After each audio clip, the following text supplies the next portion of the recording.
Thank you.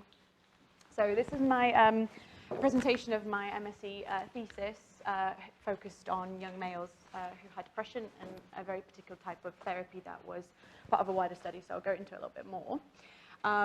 So a bit of background is to just say why I kind of focused on this. So first and foremost, during adolescence, depression becomes more common, and consequences are massive for the rest of their lives across several factors.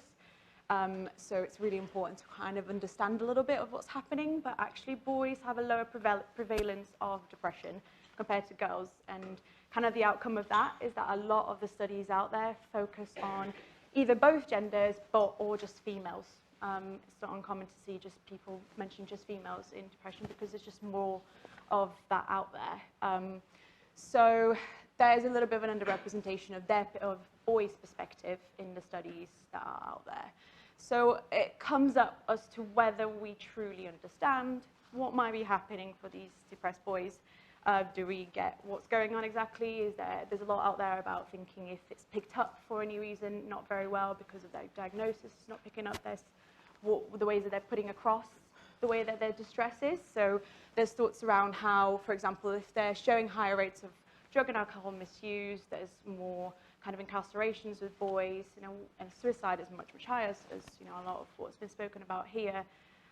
What might be that we are missing about them? So I felt it was really important to focus on the men in this wider study that I was allowed to do. So questions arise. Can we explore more about these boys and their experiences? But more specifically, I wanted to think about their experiences in therapy because a lot of young people are now able to say they don't want to go to therapy. So unlike children where parents might help, young people very much drop out more and their engagement levels go down a lot more in comparison to children. So I was quite interested to understand a little bit more about an age group that was a 16 to 18 age group, which is even more common for them not to be engaging with mental health services. And they have different experiences as well. So men, as well as we said today, have a less likely chance to be engaged with mental health services on top of that. So I wanted to focus on that particular group. But actually the fact that there are male ideologies out there, like it was commented a lot here today, but just specific to depression, if we think about the fact that depression makes people feel vulnerable, makes people feel like they haven't got control over their emotions or motivation, it kind of goes against with a lot of what possibly young men are feeling like they shouldn't have to feel this way, and they don't want to talk about it, they don't want to engage in any type of therapy that asks them to talk about it. So it kind of goes against a lot of those main ideologies that we talked about today and yesterday. But actually, although there might be a popular belief that something like a psychoanalytic therapy, this one's a short-term version, might be very not male-friendly because it asks to do everything that they might possibly not want to do, this type of therapy has been shown to be incredibly effective for depression in children and adolescents. It's a preliminary kind of studies, but it's been showing to have a lot of effect, just as much as CBT and other types of therapy. So it brought the question us to what might be happening from their perspective when they do take part in this type of therapy. What are their views and what is going on for them? So that's why I thought to do a qualitative exploration of this so we can really gather a little bit more about what might be happening to them. So I wanted to find out how they reflect on their experiences of this type of therapy. So I'll shorten it to STPP because it's quite a mouthful. So it's Short-Term Psychoanalytic Psychotherapy. And kind of, do they make a notice of the relationship? The reason being is that STPP, being a psychoanalytic therapy, puts a lot of emphasis on the relationship with the therapist as part of the model being effective. So that's what I wanted to see. Do they bring it up? Do they know what's going on? And I wanted to look into the different factors that might make it helpful or not. So, pretty much, do they find it helpful or not at all? So overall, as I've been kind of mentioning as a bigger study, what this study was, it was the impact study. So it's called Improving Mood with Psychoanalytic and Cognitive Therapies, which was a RCT, randomized control trial, for depressed children and adolescents. And it was across England, so 3 different places in which they took 3 different therapies. So that was CBT, STPP, and a brief psychosocial therapy, which was meant to be kind of a specialized clinical treatment for them. And these adolescents were then, on the London arm, were interviewed as well throughout that RCT and a longitudinal qualitative project, which was called Impact Me, so Impact My Experience.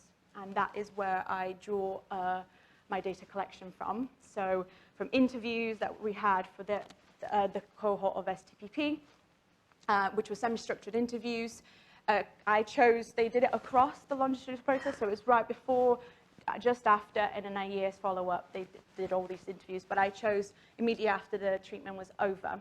The reason being, because I wanted to know, just after they ended, was there all those memories of processing that experience there? Could I capture that and hopefully see what happens from it?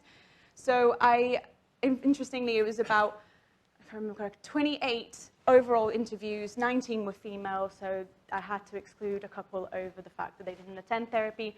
Another was younger than 16, and another, the transcript was not available at that time. So that ended up with being quite a small cohort. I had 5 young males that were 16 to 18 years of age, who were between moderate to severe depression, and just after they ended STPP, we had those interviews for them, and that's what I analysed using an analysis called Interpretative Phenomenological Analysis. And the reason being I chose that is because it lends itself to being quite exploratory. It also captures the individual experience just as much as trying to put the group across. So it felt like quite an appropriate way to try and get as much information from this small cohort.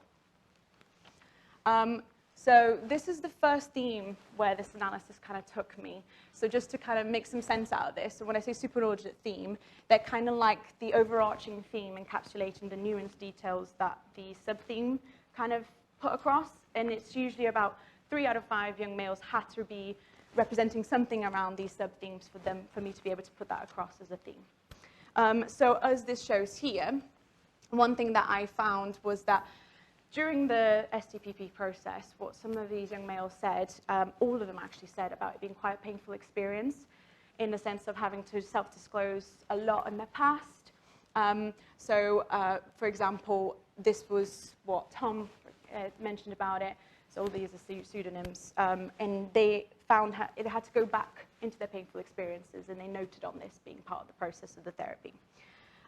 However, there was 3 out of 5 that all mentioned about this painful experience, made a comment about it being for something and gaining something from this. And when this was felt to be positive, it was about gaining somewhat a self-understanding from having gone through and processing those painful experiences.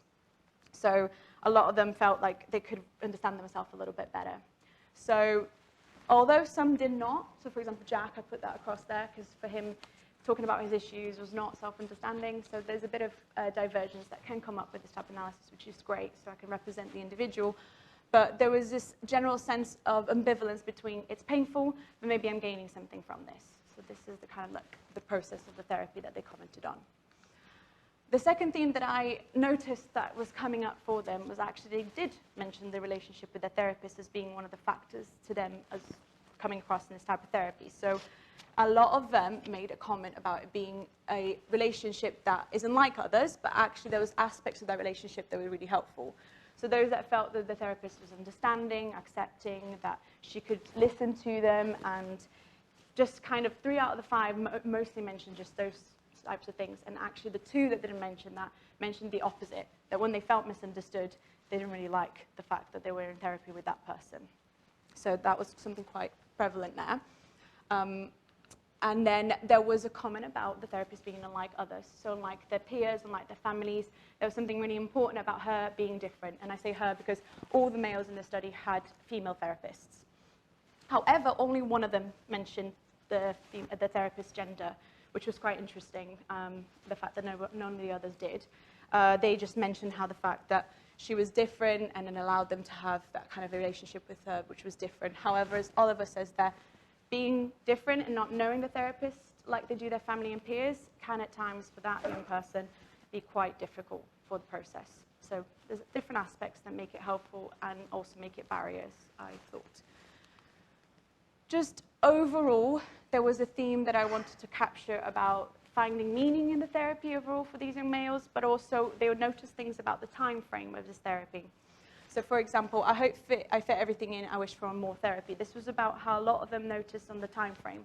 So having once weekly or having the 28 sessions, which was the overall that you could get for this type of short-term therapy. They made comments about wanting it to be sufficient and worrying that they wouldn't have enough time to fit everything in.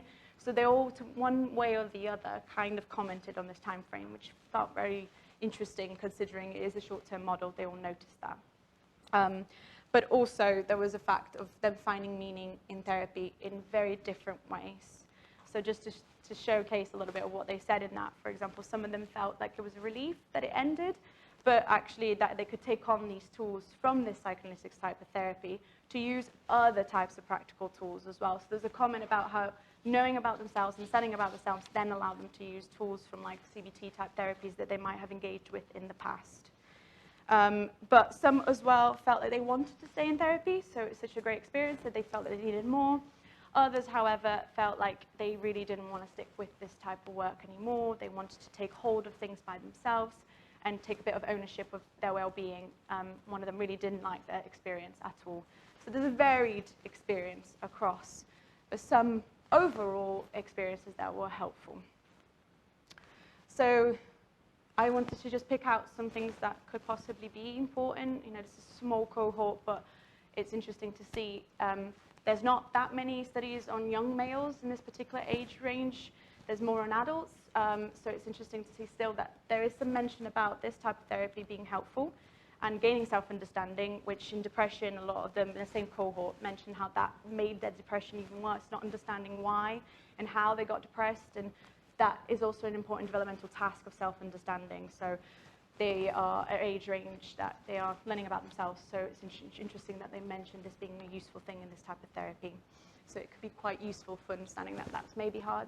STPP could be helpful for depression in young men. But also the fact that self-disclosure, which potentially could be very difficult for all of us, but especially for young men who are talking to a female therapist, was actually the way that they managed to gain a lot from this therapy, one of the main processes they all mentioned. So it was just very interesting that that came up. But also the fact that possibly STPP being the context of a therapy that encourages that kind of disclosure might make it less likely that they'll think it's bad to be disclosing things. So I was just considering maybe that the context could free up those male ideologies that you shouldn't be doing that. So there is that to notice as well. So yeah, just overall that implications for practice, the human aspects of the relationship were really important for these young men. So having that happen over and over again can help engage them maybe in the future, maybe making that a little bit easier for them to see that they're not going to be judged could be a really helpful way to engage them in the first time contact with anybody. But also the fact of stigma that came up about the therapist being different from others was really interesting as well. That could be really important to capture in practice. So overall, I guess the experience was very varied, and this is a small cohort, but there was so much to learn from each of their experiences, and as a group, they also did feed off each other in the sense that they come up with things that were similar. So something must be going on there that might make these types of therapies that might not be considered male-friendly be somewhat friendly for some men and actually be what they really needed in that moment. So just reinforces the importance to me about how getting the young people's perspective, even during the therapy process, could be really helpful to keep engaging them, rather than, unfortunately, the dropout, which is so large, that happened before we managed to kind of think through with them what might not be working with them during the therapy process. But yeah, as I say, limitations is transferability, small cohort, and it's just the beginning maybe of thinking about this type of therapy, but it might be really useful for us to continue thinking about the young male's perspective in a qualitative way of therapies that might be thought about that aren't going to be helpful for men because of the way that they're kind of set up to talk and talk and talk rather than be practical. But it's thinking about different ways of looking at, not just depression, of course, thinking of any other mental health issues, to think if there is a way to think that it could be helpful for them as well. Because this is specific to, I guess, depressed males in a very specific context on an RCT. So it's worth noting that we understand that the context in which these males got into contact with this research as well, they're already accepted to be part of the study. There are factors around how maybe being interviewed was a therapeutic process in itself. So there was notices of that being not necessarily transferable to clinical practice, if you think about it that way. But just overall, there were some benefits of a psychoanalytic therapy. Being short-term maybe made it easier for them to access it as well. So maybe having more choices out there of something short-term of this type of therapy could be really helpful for depressed males and young males for that. And it reinforces that further research into the client perspective could be really helpful even in practice. So tools that are able to do that could be helping us understand a little bit more about these young male depressed young people who might not necessarily have as much voice out there, I feel, than maybe they should. So like we are talking about today. So yeah, just like to thank the impact team, which is the wider context, and the supervisors really helped me with this, but really the brave young men who were willing to not just take part in this type of therapy, but actually talk about what it was like for them. So without them, I couldn't have tried to understand a small fraction of their experience. Thank you.